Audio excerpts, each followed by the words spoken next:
தம்மிடத்தில் அன்பு கூர்ந்து தமது ரத்தத்தினாலே நம்முடைய பாவங்களோட நம்மை கழுவி தம்முடைய பிதாவாகிய தேவனுக்கு முன்பாக நம்மை ராஜாக்களும் ஆசாரியர்களுமாகின அவருக்கு மகிமையும் வல்லமையும் என்றென்றைக்கும் உண்டாயிருப்பதாக. யாருக்கு முன்பதாக? பிதாவாகிய தேவனுக்கு முன்பதாக. ஏசு கிறிஸ்து மட்டும் நமக்காக, அந்த முழு உலகத்திற்காக ரத்த சிந்தல அப்படின்னா நம்ம ஒரு அடிமை. பிதாவாகிய தேவனுக்கு முன்பதாக நம்ம நிக்க முடியுமா? நிக்க முடியாது. அப்ப அந்த ஸ்லாக்கியத்தை நமக்கு கொடுத்தவர் யார் அப்படின்னா நம்ம ஆண்டவராகிய இயேசு கிறிஸ்து. அவர் எப்படி இருக்கிறாரு? அவர் நமக்காக இன்றளவும் பரிந்து பேசுகிற ஆசாரியனா இருக்கிறார். அவர் நமக்கு யூதராஜ சிங்கமா இருக்கிறார்.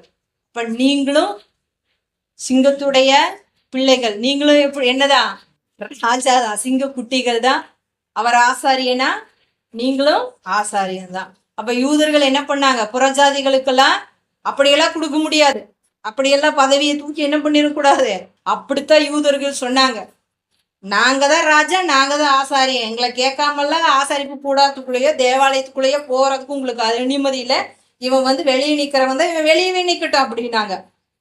அப்படியெல்லாம் அனுமதிக்க முடியாது அப்படின்னு சொன்னாங்க. ஆனா ஆண்டவர் என்ன சொன்னாரு? இப்ப நான் ராஜா, நான் ஆசாரியன், என்னை விசுவாசிச்ச என் பிள்ளைகளும் ராஜாவும் ஆசாரியனும் இருப்பாங்க அப்படின்னாங்க. அப்ப எப்பேற்பட்ட ஸ்லாக்கியத்தை அவர் வச்சுட்டு போனாரு.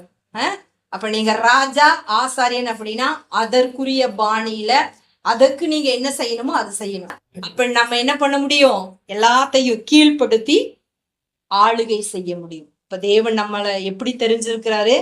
எல்லாவற்றையும் ஆளுகை செய்கிறவராய் ராஜாக்களாகவும் ஆசாரியராகவும் தெரிந்திருக்கிறார்.